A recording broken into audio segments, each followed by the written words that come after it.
என் வீட்டு கண்ணுக்குட்டி என்னோட மல்லு கட்டி என் மார்பில் முட்டு தட்டி கண்மணி அந்த ஒரு பாட்டு இருக்குல்ல. ஸோ அந்த பாட்டுக்கான உதாரணம் வந்து பாத்தீங்கன்னாக்கா எங்க கொடுக்கலாம்னு பார்த்தா நம்ம டிவிகே டிஎம்கே அப்படிதான் சொல்லணும். இந்த வீடியோ பார்க்கறதுக்கு சில பேர் வந்து கஷ்டமா இருக்கும். ஏன்னா முக்கியமா வந்து டிவிகே தொண்டர்களுக்கு வந்து கொஞ்சம் கஷ்டமா தான் இருக்கும்.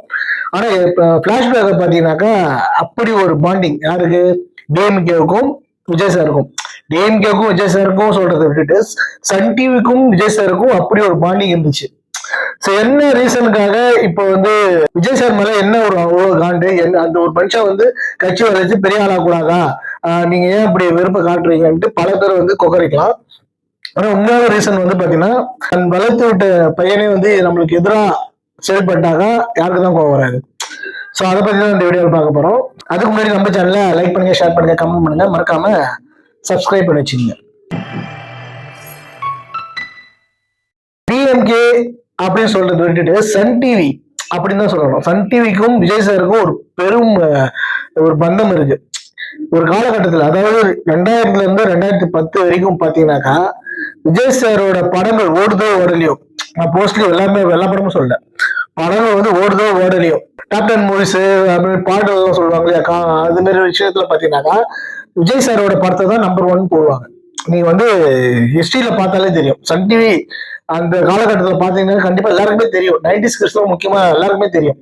அந்த காலகட்டத்தில் வந்து விஜய் சாரோட படங்கள், அவர் படம் ஓடுதோ ஓடலையோ அது வேற விஷயம். கண்டிப்பா இந்த டாப் 10 வந்து ஃபர்ஸ்ட் இடம் வந்து விஜய் சார் படத்தை மட்டும் தான் போடுவாங்க.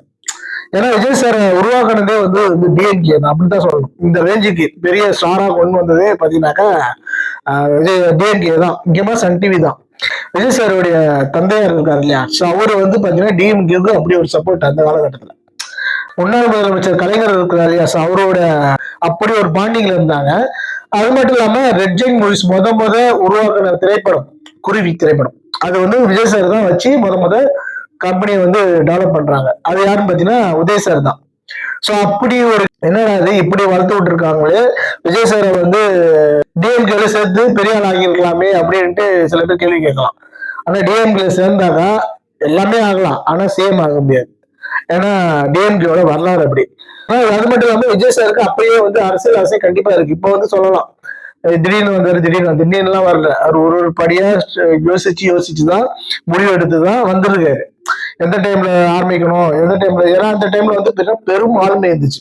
கலைஞர் அவர்களும் அம்மையார் ஜெயலலிதா அவர்களும் அவங்களை எதிர்த்து வந்து ஒண்ணுமே பண்ண முடியாது. அவங்க போனதுக்கு அப்புறம் தான் பல பேர் வந்து கேள்வி கேட்கறாங்க. சோ அப்படின்னு பார்த்தா அதுல வந்து விஜய் சாரும் ஒரு ஆள் தான்.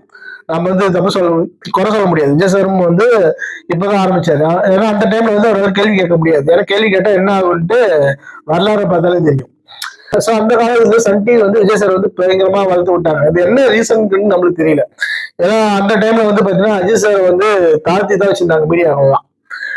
அது மட்டும் இல்லாம ஒருவேளை அஜித் சார் மேல இருக்கிற காண்டில் வந்து வளர்த்து விட்டாங்களா, இல்ல வந்து உண்மையாலுமே அவங்க தத்து பிள்ளை, விஜய் சார் வந்து தத்து பிள்ளை தானா அப்படின்றது கேள்விக்குறியா இருக்கு. உங்களுக்கு பாத்தீங்கன்னா விஜய் சாரோடைய 50வது திரைப்படமும் வந்து பாத்தீங்கன்னா சன் பிக்சர் தான் எடுத்தாங்க. அது மட்டும் இல்லாம பல படங்களுக்கு வந்து பாத்தீங்கன்னாக்கா சன் டிவி தான் வந்து சேட்டிலைட் உரிமையை வாங்கியிருக்காங்க. சோ இப்ப பாத்தீங்கன்னாக்கா இப்ப வளர்த்து விட்டவனே நம்மள வந்து அடிக்கிறானே அப்படின்ற ஒரு ஆதரத்துலதான் வந்து பாத்தீங்கன்னா விஜய் சார் மேல அப்படி ஒரு காட்டுல வந்து சுத்திட்டு இருக்காங்க. சோ விஜய் சாருக்கும் தெரியும் கண்டிப்பா இது மாதிரி வச்ச ஆரம்பிச்சா கண்டிப்பா எதுவும் பிரச்சனைலாம் வரும், இது மாதிரி எதிர்ப்பாளர்கள்லாம். ஏன்னா வந்து காம்படிஷன் அப்படி எப்படியும் வந்து உதய் அவர்களுக்கு தான் அடுத்த சிஎம் போஸ்டிங் இருப்பாரு.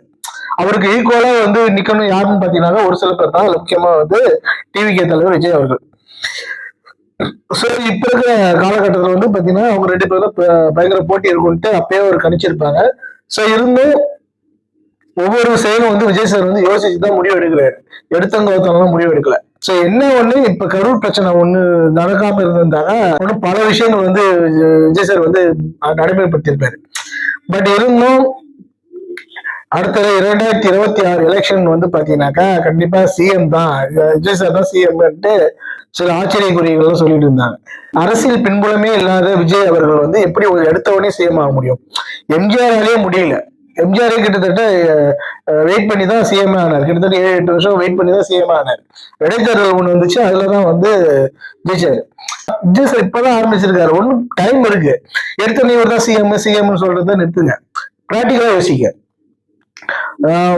முதல் வந்து பாத்தீங்கன்னாக்க நம்ம விஜயகாந்த் சாராலே நம்மளால முடியல. நடிகர் சங்க தலைவரா இருந்து பல உதவி பண்ணாரு, அவராலே வந்து முடியல. சோ அப்படி இருக்கும்போது விஜய் சார் வந்து எந்த ஒரு கட்சிக்கும் வந்து பணியாற்றல, எந்த ஒரு விஷயமும் பண்ணல. மக்கள் இயக்கம்னு ஒண்ணு நடத்தினாரு. சோ அதுலயும் ஏகப்பட்ட பிரச்சனைகள் இருக்கு. சோ அது வந்து எடுத்த உடனே எப்படி சேம் ஆக முடியும்? ஒன்னும் டைம் இருக்கு. ஃபர்ஸ்ட் வந்து ஒரு 4-5 தொகுதி ஜெயிக்கட்டும், எம்எல்ஏ வரட்டும், அடுத்து கூட்டணி வச்சு மந்திரியை பிடிக்கணும், இப்படி பல விஷயங்களுக்கு. எடுத்தவொடனே ஒருத்தர் சிஎம் 2026 தோல்வி பெற்றாங்க. இது வந்து சிஎம் ஆகாதது காரணம் டிஎம்கே தான். ஏன்னா கரூர் பிரச்சனையை வந்து வச்சு அவரோட ஓட்டெல்லாம் வந்து குறைச்சிட்டாங்க, அதனாலதான் பிரச்சனை ஆயிடுச்சு. சோ கரூர் பிரச்சனையால தான் ஓட்டு வந்து கம்மியாயிடுச்சுன்ட்டு அதுக்கும் வந்து பதில் சொல்ல ரெடியா இருப்பாங்க. சோ எது எப்படியோ விஜய் சார் வந்து ஒன்னும் பக்குவப்பட்டாரு, இன்னும் வந்து பல விஷயங்கள் வந்து கத்துக்குப்பாருன்னு நினைக்கிறேன். சோ எடுத்தவொடனே யாரும் சிஎம் ஆக முடியாது. ஒன்னும் ஒரு 10-15 வருஷம் வந்து வெயிட் பண்ணி தான் அடுத்தது கண்டிப்பா அவரோட கட்சி எப்படி எந்த அளவுக்கு வளர்க்குறாரு அப்படின்னு சொல்லிட்டு தான் அவரோட தீர்மானிக்க முடியும்.